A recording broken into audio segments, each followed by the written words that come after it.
A paz do Senhor para todos os queridos amados em Cristo Jesus. Glória. Amado, você está no canal A Palavra da Vida. E hoje nós temos uma palavra, amado, um estudo aqui tremendo. Estou acompanhada com meu esposo, pastor Fabiano. Glória a Deus, aleluia. E para quem não nos conhece, amado, vem comigo neste canal A Palavra da Vida. Amém?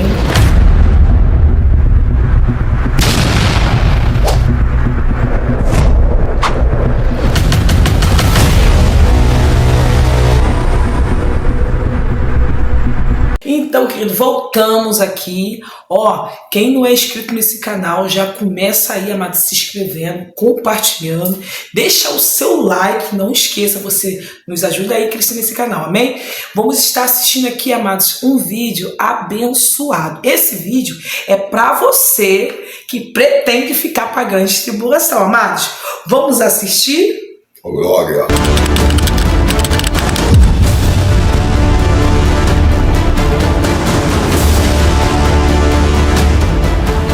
A Bíblia alerta para dias terríveis que virão sobre a terra, um tempo em que o julgamento de Deus será derramado sem medida, quando os homens buscarão a morte e não a encontrarão em lugar nenhum. Este é o tempo descrito como a grande tribulação. O próprio Jesus anunciou isso com palavras aterrorizantes, porque haverá então grande tribulação, como nunca houve desde o princípio do mundo até agora, nem jamais haverá. Em meio a esses alertas, surge uma das questões mais cruciais para a fé cristã. A igreja estará presente na terra durante esses terríveis eventos? Os crentes terão que suportar os julgamentos descritos em Apocalipse? Sofrerão as pragas, as trombetas, as taças da ira e o domínio do anticristo? Ou Deus prometeu uma fuga antes do início do capítulo mais sombrio da história humana? Caro ouvinte, este tópico tem gerado intenso debate entre os cristãos. Alguns afirmam que a igreja suportará a grande tribulação, enquanto outros afirmam que ela será poupada. Portanto, neste vídeo, queremos explorar essas questões à luz da palavra de Deus e oferecer clareza sobre essa questão tão importante.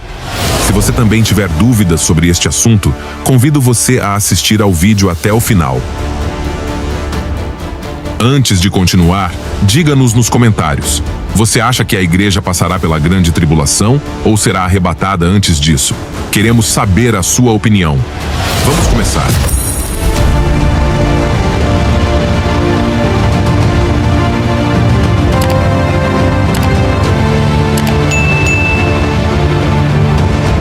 A igreja passará pela grande tribulação? Essa é, sem dúvida, uma das questões mais interessantes e, ao mesmo tempo, mais debatidas no mundo cristão. Embora para alguns crentes esta resposta pareça clara, a verdade é que dentro do cristianismo existem duas posições muito claras sobre esta questão. Por um lado, há aqueles que acreditam que a igreja terá que passar pela grande tribulação. Segundo essa visão, os crentes estarão na terra durante esse período. Eles enfrentarão o julgamento, sofrerão as consequências e viverão os dias mais sombrios da humanidade, enquanto Deus derrama sua ira sobre as nações. Por outro lado, muitos afirmam, com base na profecia bíblica, que a igreja não estará presente durante esse período. Segundo essa visão, antes do início dos julgamentos apocalípticos, Cristo virá para buscar o seu povo, e os redimidos serão levados para o céu no evento conhecido como arrebatamento. Mas este não é um simples debate teológico ou acadêmico. É uma questão que afeta diretamente nosso modo de vida, nossa compreensão da profecia e, acima de tudo, a esperança que sustenta os crentes nos últimos dias. Portanto, neste vídeo, vamos nos aprofundar neste tópico sem suposições ou tradições humanas. Confiaremos unicamente na palavra de Deus e na análise de teólogos sérios e respeitados. Examinaremos cuidadosa e minuciosamente as evidências bíblicas.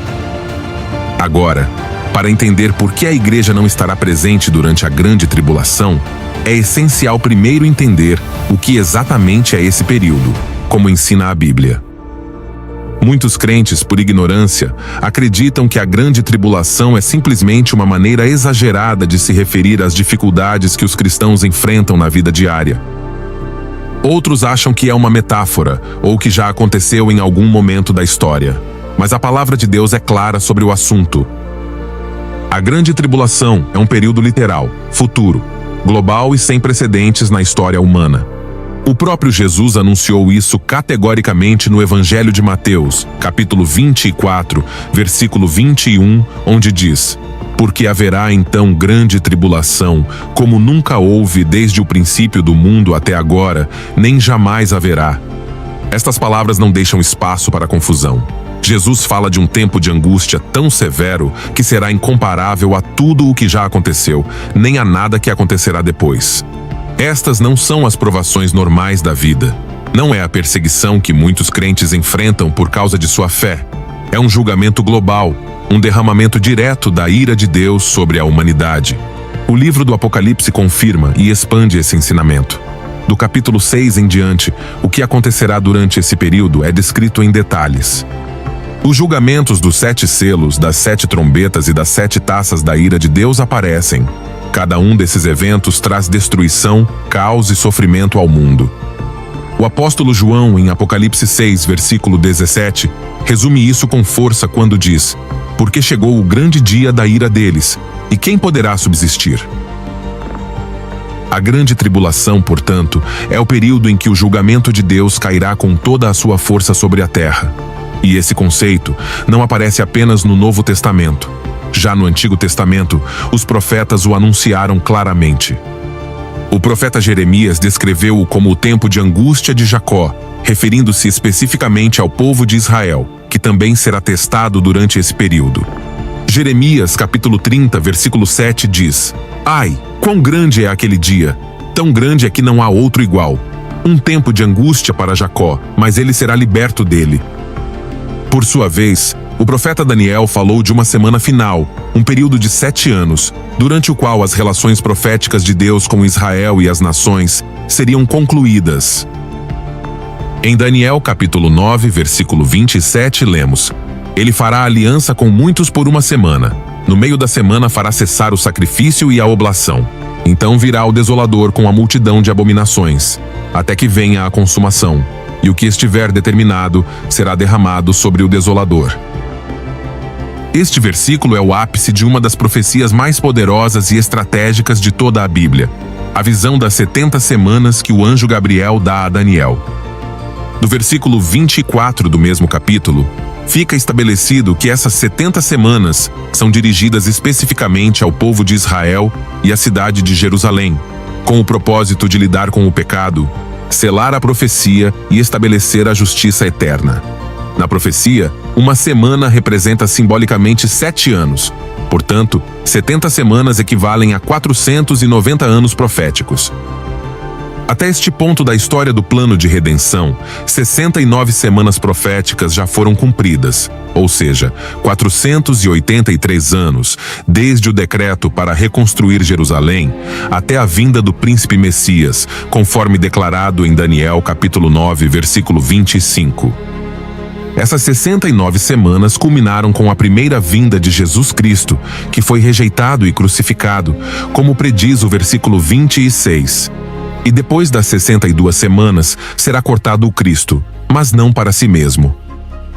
É neste ponto que o calendário profético de Israel para momentaneamente e começa o tempo da igreja, uma pausa divina que dura há séculos, e foi um mistério mais tarde revelado pelo apóstolo Paulo.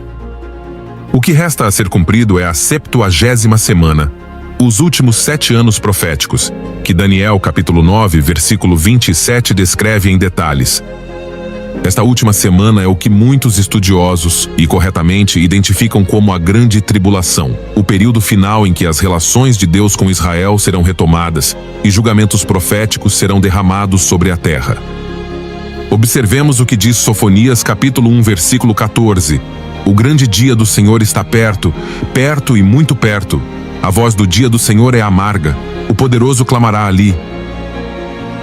Em Isaías capítulo 13, versículos 6 a 8 também lemos: Uivai, porque o dia do Senhor está próximo, virá como uma desolação da parte do Todo-Poderoso.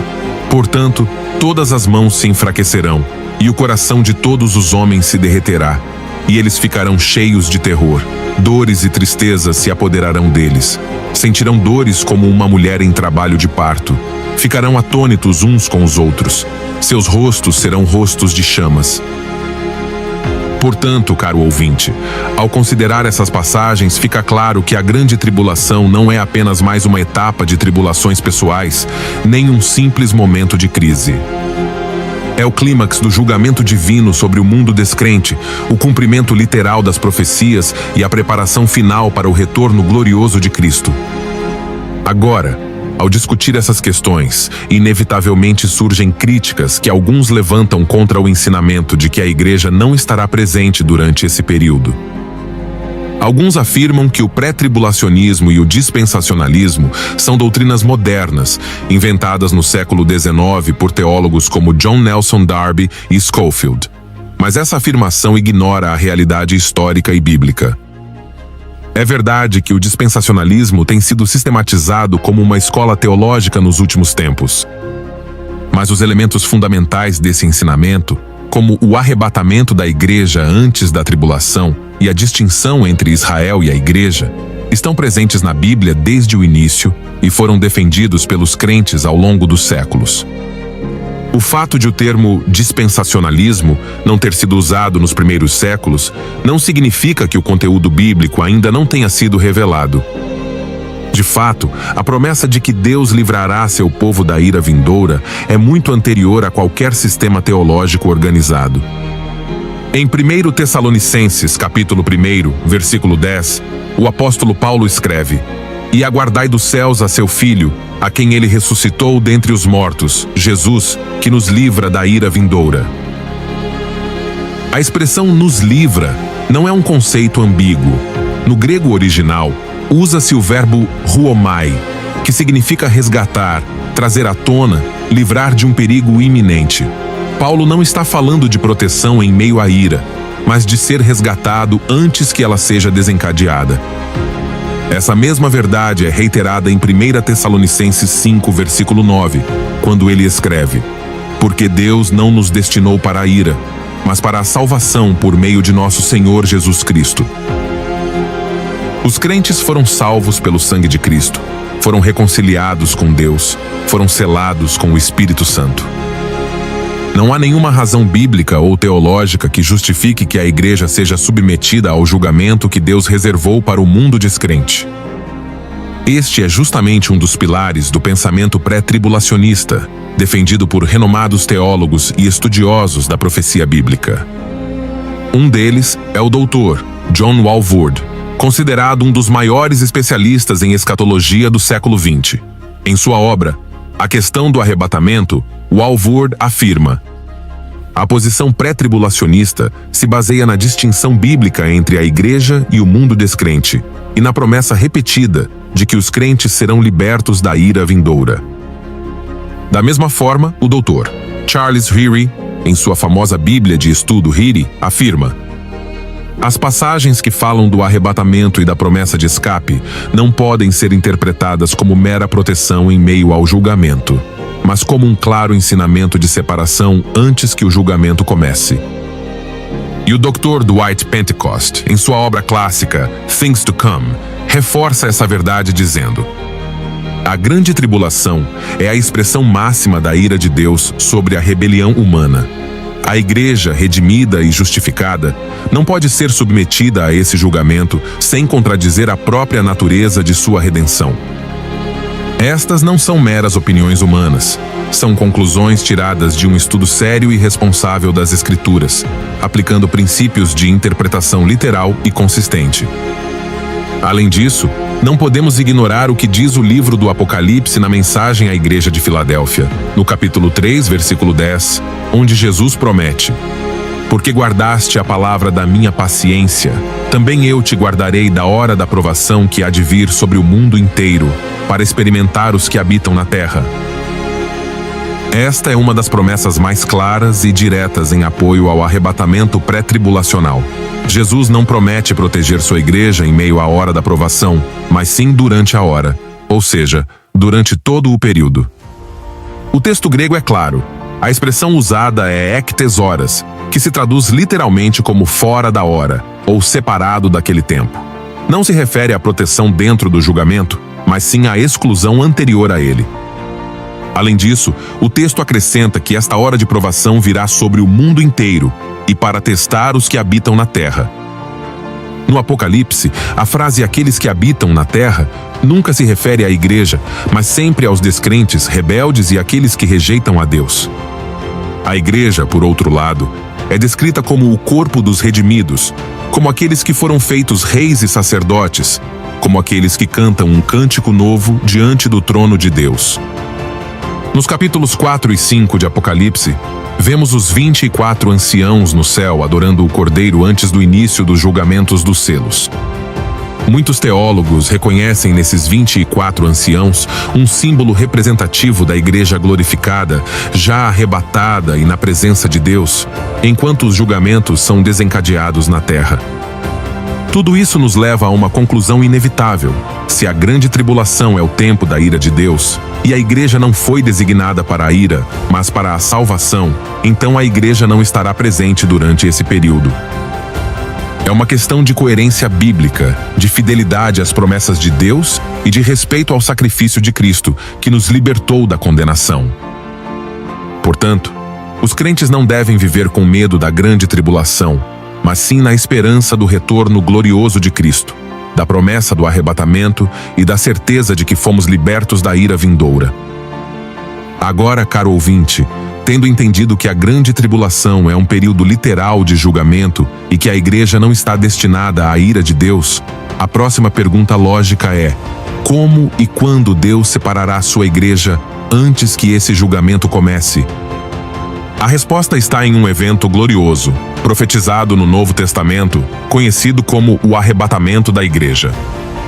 O apóstolo Paulo, escrevendo aos crentes em Tessalônica, que estavam perturbados por rumores sobre os últimos dias, revelou-lhes um mistério que havia sido escondido nas gerações passadas, mas que agora precisava ser compreendido.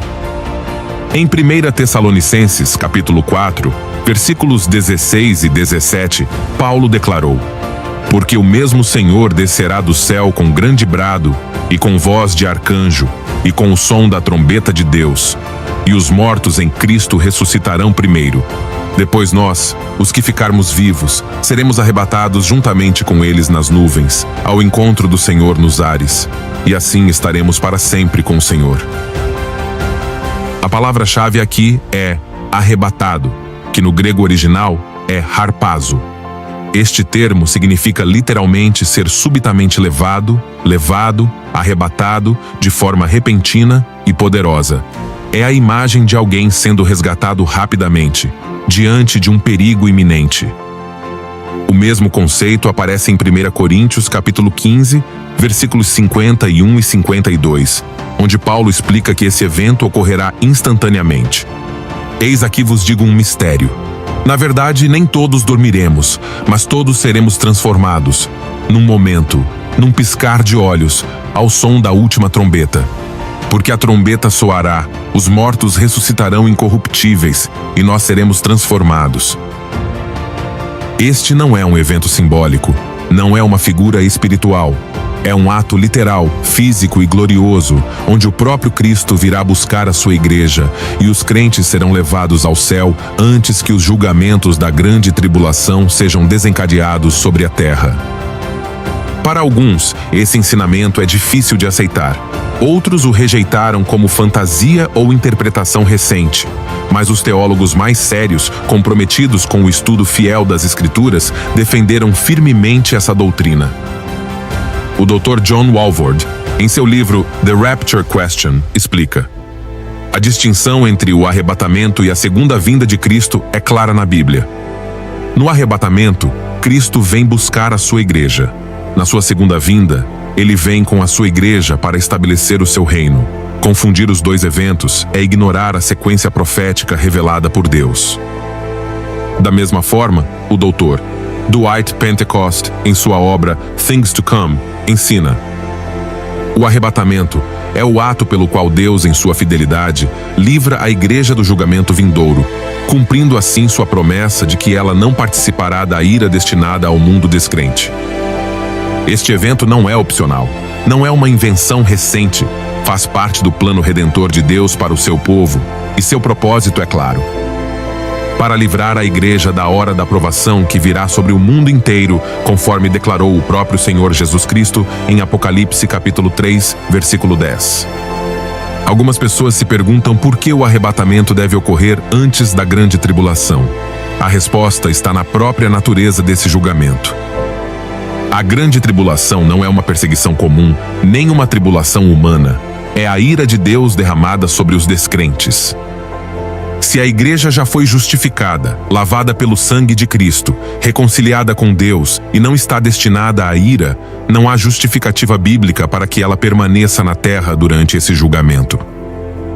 Além disso, se olharmos para o livro do Apocalipse, notaremos que do capítulo 4 em diante, a igreja não é mencionada novamente na terra. A cena muda para o céu, onde os 24 anciãos, simbolizando os redimidos, estão adorando o Cordeiro. Enquanto isso, os julgamentos dos selos, trombetas e taças são desencadeados na terra. Somente no final, em Apocalipse, capítulo 19, Cristo retorna, mas não vem sozinho. Ele vem acompanhado de sua igreja, vestida de linho fino, branco e puro, símbolo dos santos glorificados. Tudo se encaixa perfeitamente com o ensinamento do arrebatamento pré-tribulacional. A igreja é levada antes da grande tribulação. Julgamentos são lançados sobre o mundo. Israel e as nações são tratados de acordo com o plano profético. E no final, Cristo retorna, derrota o anticristo e estabelece seu reino. Portanto, o arrebatamento antes da grande tribulação não é um detalhe menor. É a bendita esperança da igreja. É o cumprimento da promessa de Cristo. E é uma demonstração da fidelidade de Deus, que Ele não permitirá que seu povo redimido compartilhe da ira reservada aos descrentes. Agora, quando se ensina que a igreja não sobreviverá à grande tribulação, críticas e objeções inevitavelmente surgem. Alguns irmãos, sinceros, mas carentes de profundo conhecimento bíblico, e outros simplesmente mal informados, levantaram argumentos contra esse ensinamento. Entretanto, quando as Escrituras são examinadas seriamente, essas objeções desmoronam e a verdade bíblica brilha claramente. Um dos argumentos mais repetidos é o seguinte: a igreja sempre suportou tribulações. Os crentes, ao longo dos tempos, enfrentaram perseguição e sofrimento. Por que deveriam ser poupados agora? À primeira vista, essa afirmação parece lógica. É verdade que os cristãos, desde o primeiro século até o presente, enfrentaram tribulações. O próprio Senhor Jesus nos alertou em João capítulo 16, versículo 33. No mundo tereis aflições, mas tende bom ânimo, eu venci o mundo. E o apóstolo Paulo, em 2 Timóteo capítulo 3, versículo 12, escreveu: E todos os que querem viver piedosamente em Cristo Jesus padecerão perseguições. Mas aqui está a chave. A tribulação que os crentes têm enfrentado ao longo dos séculos não se parece em nada com a grande tribulação descrita na Bíblia. São duas realidades completamente diferentes. As tribulações atuais são um produto do sistema caído, da oposição dos homens e da ação de Satanás. Mas a grande tribulação é algo completamente diferente. Não se trata de perseguição humana. É o derramamento direto da ira de Deus sobre um mundo que o rejeitou. É um julgamento global, planejado e predito há muito tempo. Confundir essas duas coisas é um erro grave, como alerta o teólogo Dwight Pentecost. Confundir as tribulações normais da vida cristã com o período profetizado da grande tribulação é um erro exegético que obscurece o propósito de Deus ao lidar com a igreja e o mundo. Outra objeção comum é: o Apocalipse fala de santos durante a grande tribulação. Isso prova que a igreja estará presente. Este argumento, embora convincente, ignora todo o contexto bíblico. É verdade que Apocalipse, capítulo 7, versículos 13 e 14, descreve uma grande multidão emergindo da grande tribulação. Entretanto, é crucial entender que o termo santos nem sempre se refere à igreja como um corpo redimido antes do arrebatamento.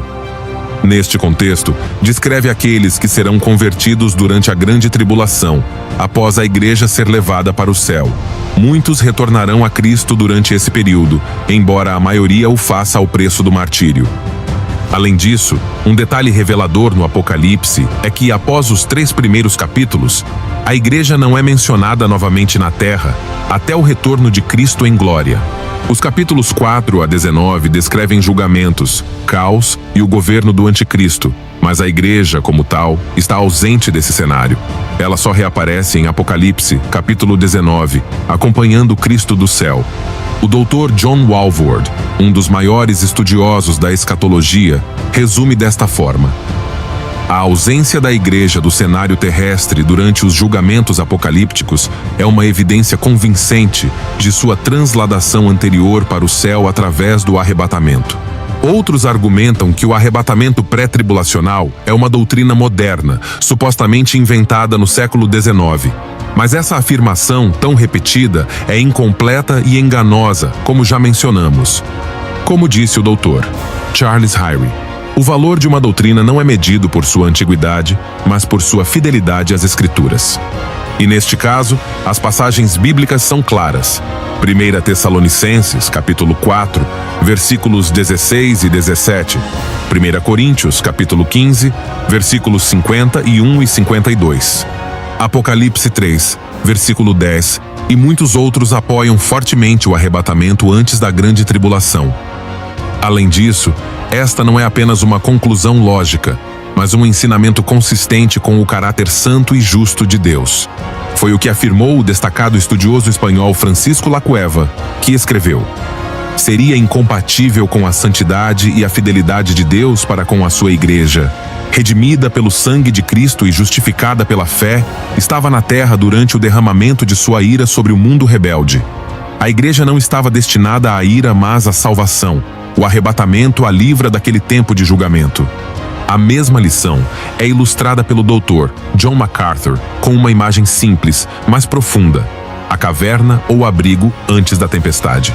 MacArthur explica que, se você sabe que uma tempestade devastadora está se aproximando, não fique exposto em campo.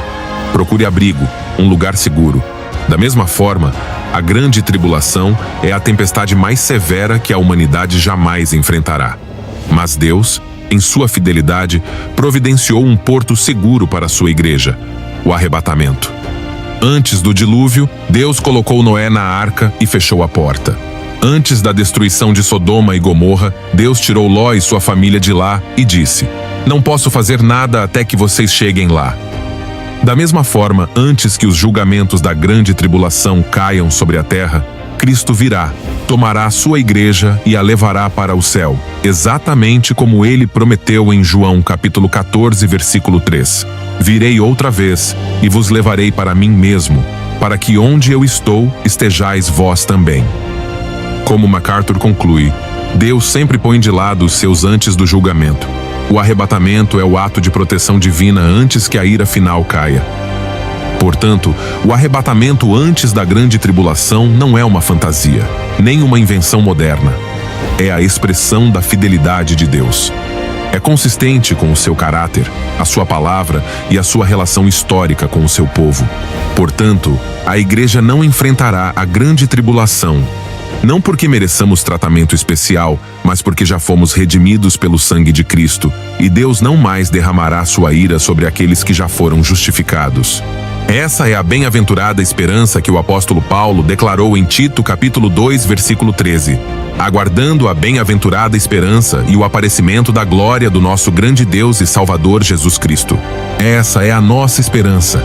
Esse é o nosso destino. E essa é a fiel promessa do nosso Senhor. Caro ouvinte, examinamos as Escrituras, ouvimos as advertências de Cristo, vimos o que os profetas anunciaram e o que os apóstolos confirmaram. A grande tribulação se aproxima. Será o período mais sombrio e assustador que este mundo já enfrentou.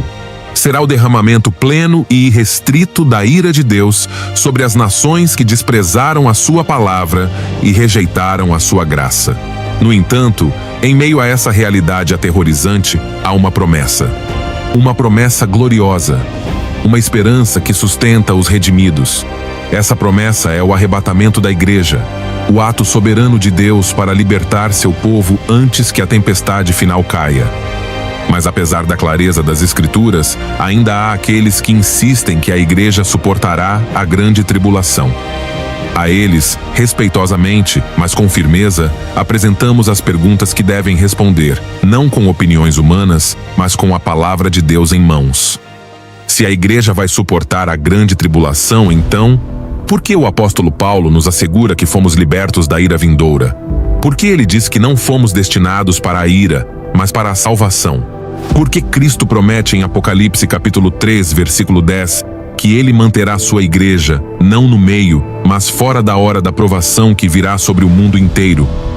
E a pergunta mais desafiadora: por que deveríamos viver esperando a manifestação do anticristo, quando a Bíblia nos ordena viver esperando o próprio Cristo, nossa bendita esperança? Essas perguntas são diretas e exigem uma resposta séria, não baseada em emoções, mas na fidelidade das Escrituras. A verdade é que o caráter de Deus não muda. Antes que a ira final caia sobre a terra, ele separará sua igreja em um ato glorioso, o arrebatamento. O arrebatamento é o ato de proteção divina antes que a ira final caia. A grande questão agora é pessoal, inevitável e incontornável. Você está pronto para esse dia? Está preparado para encontrar Cristo? Ou estará entre aqueles que, ao rejeitar a voz de Deus hoje, serão deixados para enfrentar o caos, o terror e o julgamento da grande tribulação? Caro ouvinte, a Bíblia é clara. O tempo está se esgotando. Os julgamentos se aproximam. A igreja será arrebatada primeiro. Mas somente aqueles que estão em Cristo serão levados. Portanto, este não é o momento de brincar com a fé. Este não é o momento para debates desnecessários. Este é o momento de buscar a Deus. É hora de se arrepender. É hora de sermos considerados dignos de escapar de todas essas coisas que acontecerão, como Jesus alertou em Lucas, capítulo 21, versículo 36. Vigiai, pois, em todo o tempo, orando para que possais escapar de todas estas coisas que hão de acontecer e estar em pé diante do Filho do Homem.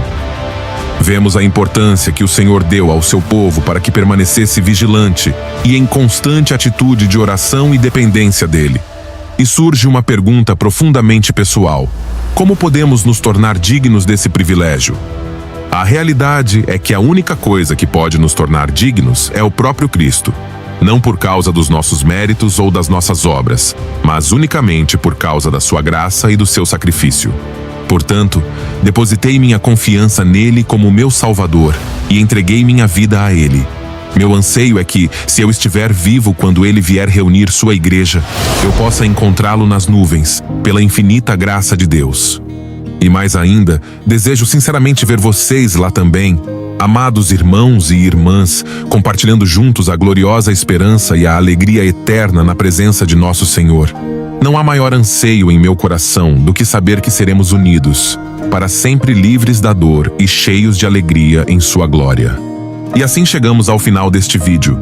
Esperamos sinceramente que tenha sido uma grande bênção para a sua vida e que tenha tocado seu coração com profunda reflexão. Convidamos você a curtir, se inscrever em nosso canal e compartilhar esta mensagem com seus familiares e amigos, para que eles também sejam edificados por este ensinamento.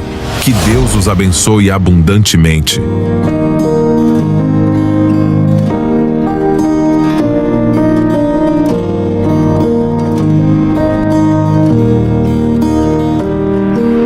Paz dos irmãos, Glória. paz, amado. Gente, eu confesso que eu fiquei emocionada, né? Porque faz a gente lembrar, né, que a promessa que Deus tem para conosco, né? E o cuidado de Deus. É muito forte. Sabe o que me chama a atenção, me fez assim, deu até vontade de chorar mesmo, foi a questão que faz a gente ver como que Deus ele é cuidadoso com aqueles que são fiéis, né? Mesmo depois de morto, o Senhor ele vai arrebatar os que já morreram em Cristo. Porque essa ira que vai descer, ela vai mexer com o sol, vai mexer com toda a terra, com todo o planeta. E Deus, ele não colocará o justo com o injusto junto, né? Ele vai tirar o povo dele, mesmo os mortos, né? Os vivos serão transformados num corpo incorruptível. E os mortos ressuscitarão, né, amado? Já com um corpo glorioso. Então você vê como que Deus ele é cuidadoso com aqueles que são fiéis. Não podemos esquecer que os mortos ressuscitarão primeiro. Por que do primeiro? Os mortos ressuscitará.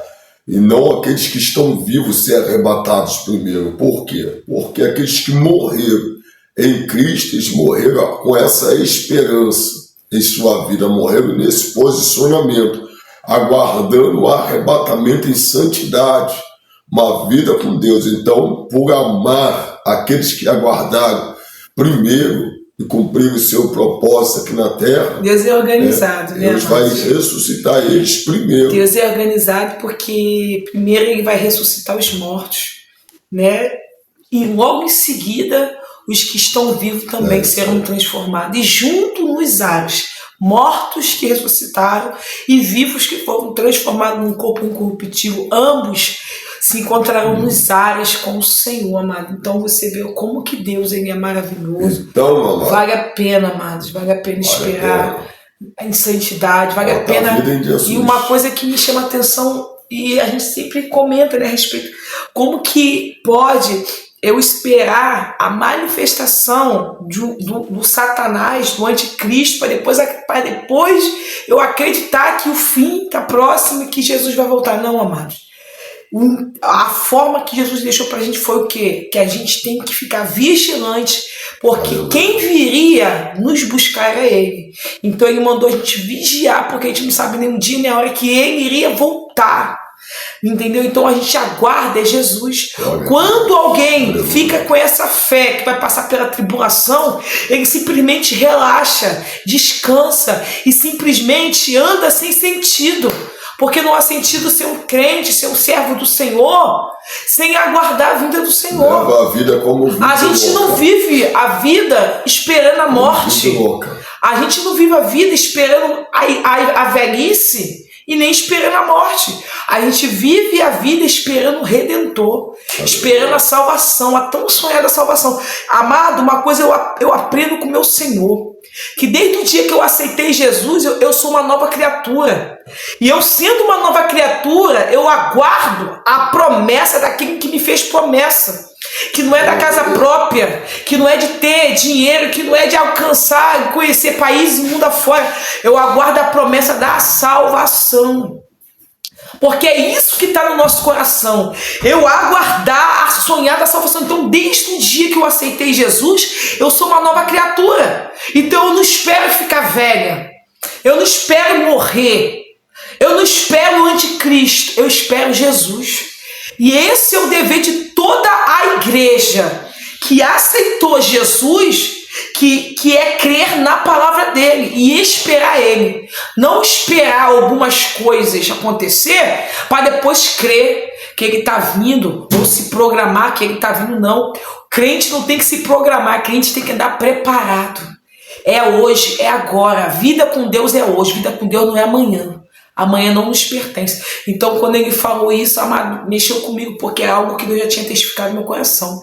Eu sendo uma cristã, não posso esperar o anticristo.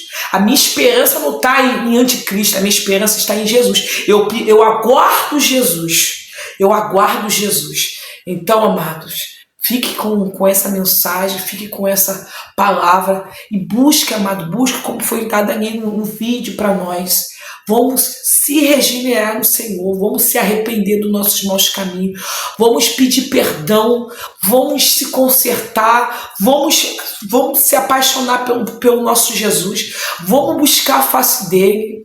Amado, vive uma vida de oração, vive uma vida de leitura, de meditação, de busca, de intercessões, vive uma vida voltada para Deus.